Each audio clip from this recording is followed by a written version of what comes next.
Hey, welcome back to the show. Question for you.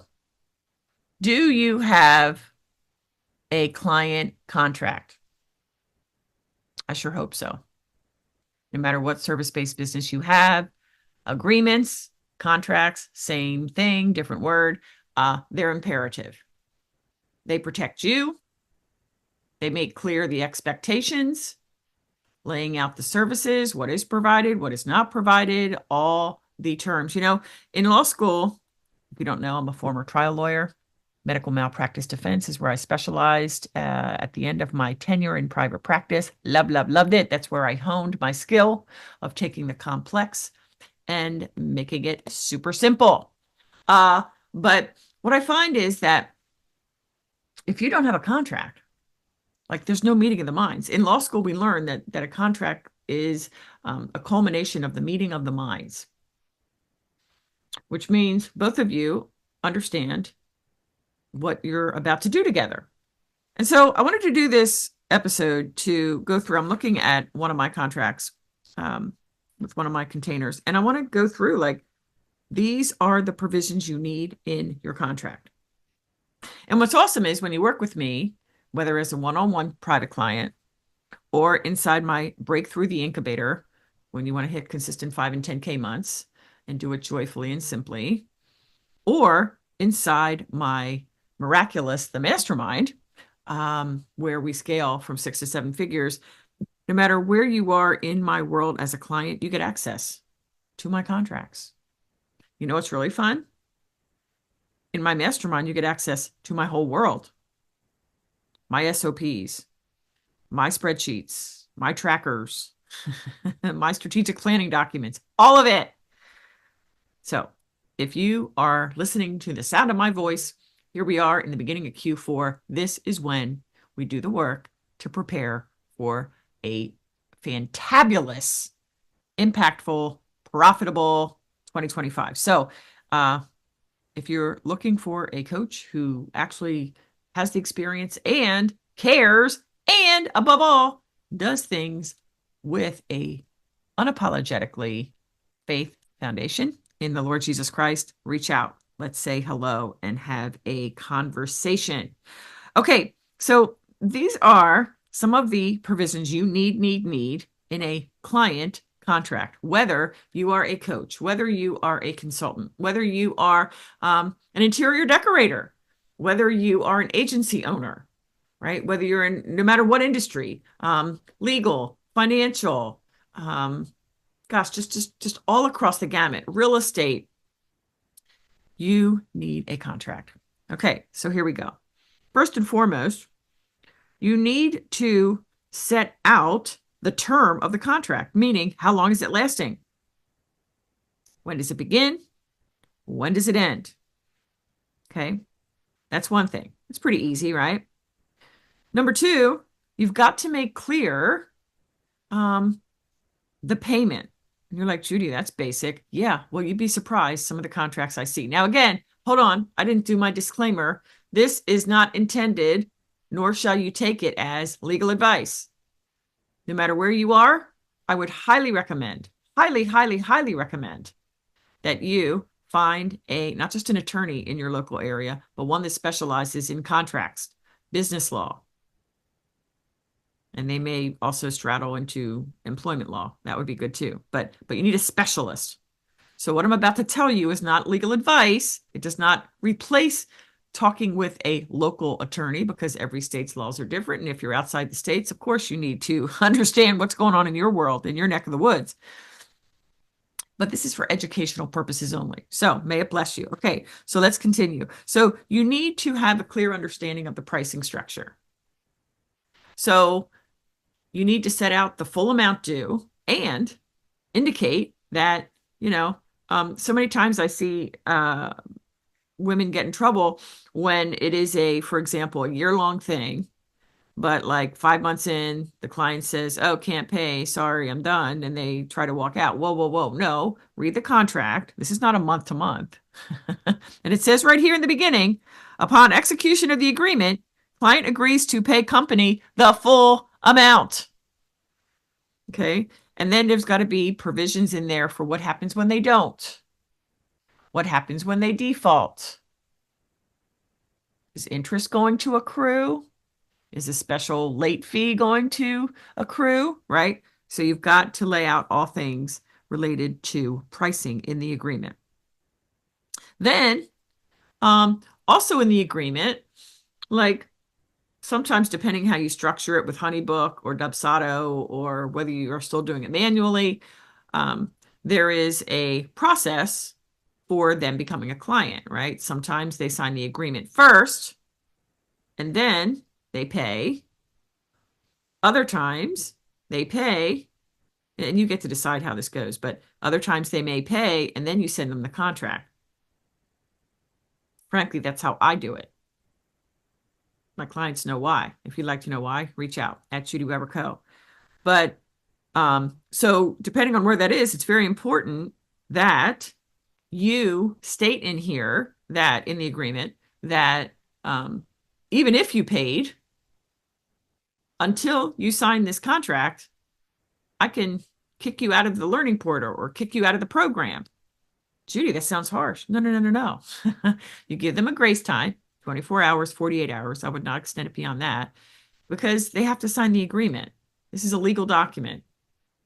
This makes sure that you're both on the same page and there's a meeting of the minds. Understood? Okay, what else do we need in the way of contract language? You have to clearly state that the full price of the program is non-refundable. Okay, got to make it clear. You're like, Judy, didn't we just say that in what you talked about before? Yes, and yes. In the law, we want to make sure that it is clear. And so repetition isn't a bad thing, right? You said upon signing of the executing the agreement, which is meaning signing the agreement, client understands that the full payment is due. And now this says making clear that yes, it's due. And by the way, there's no refunds. Okay. And let's see. You really need to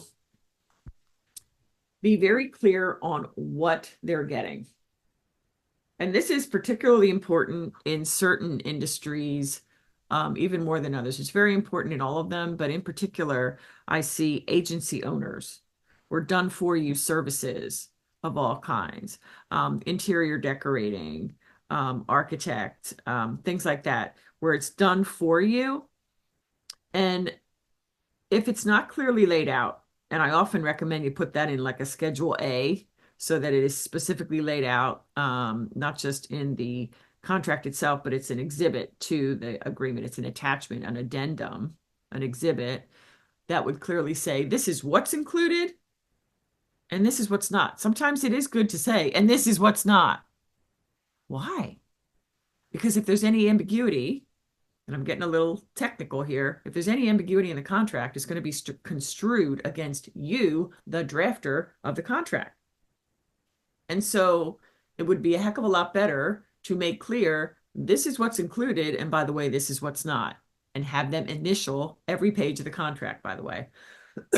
Excuse me, not just sign at one place, have them initial every page of the contract.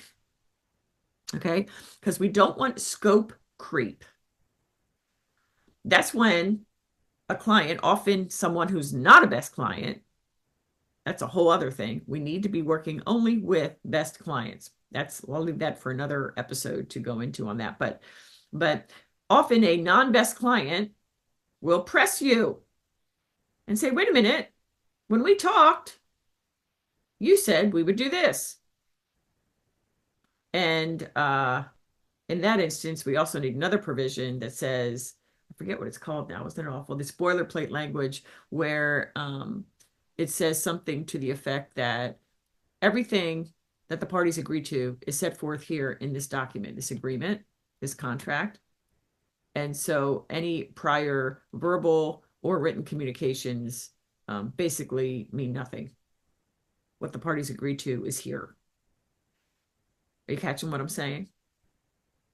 So you want to be very clear on what is included and what's not, so that if someone does say, hey, what when we talked, I thought you said it was also going to do this and that. You can point to the agreement and say, well, actually, in paragraph 14 or in addendum A, it says that that's not a part of this agreement and you signed it. And sometimes those can feel like tough conversations, but really, we got to take the emotion out of it and just say, this is a business decision. It's a matter of fact. Hey, we agreed to this. I'm pointing you back to the contract. You don't have to be snide about it. It's just, well, I respectfully refer you to the addendum, paragraph 4 or whatever, right? Okay. All right. What else needs to be in your contract? For certain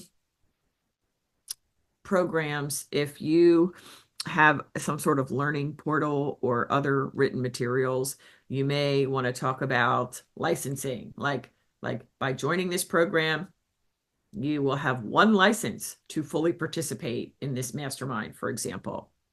Okay. And so you can't share this with anybody else. It's non-transferable. You can't copy it or otherwise use it. And if you want another license, then I put licensing prices starting at $20,000. Would you like somebody else to use it?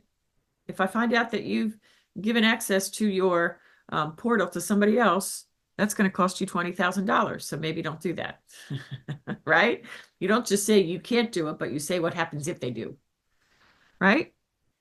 Okay. Of course, depending upon what your promise is, you may want to say something to the effect that you're getting support, you're getting guidance, you're getting access to XYZ, but results are not guaranteed. And that client takes full responsibility for their own results. Okay, that's very important. You also want to talk about indemnification, that the client agrees to indemnify you against any and all claims relating to the agreement. What else?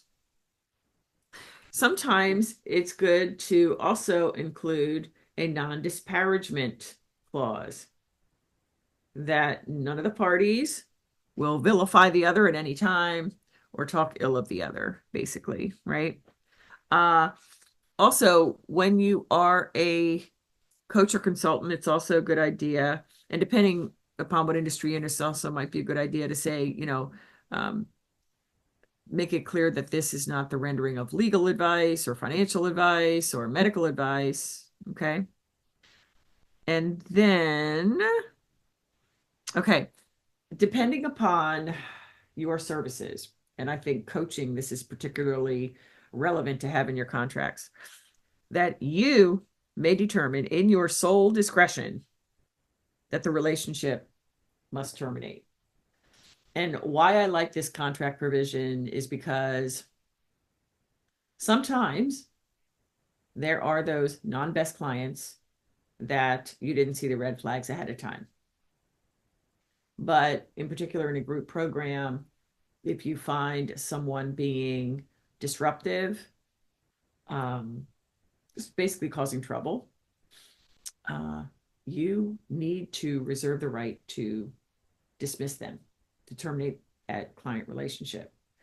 And I know in each of my group containers, my incubator and my mastermind, it is critical that everybody not just behave, but everybody thinks the same, that everybody is has a strong desire and a willingness to do the work because they all have big aspirations to do big things. And so when someone comes in who doesn't share that mindset and they cause trouble in a variety of ways, that would just disrupt the entire community. That would disrupt the entire group call dynamic. And so that's very important for you to give yourself that opportunity to end the relationship. Okay.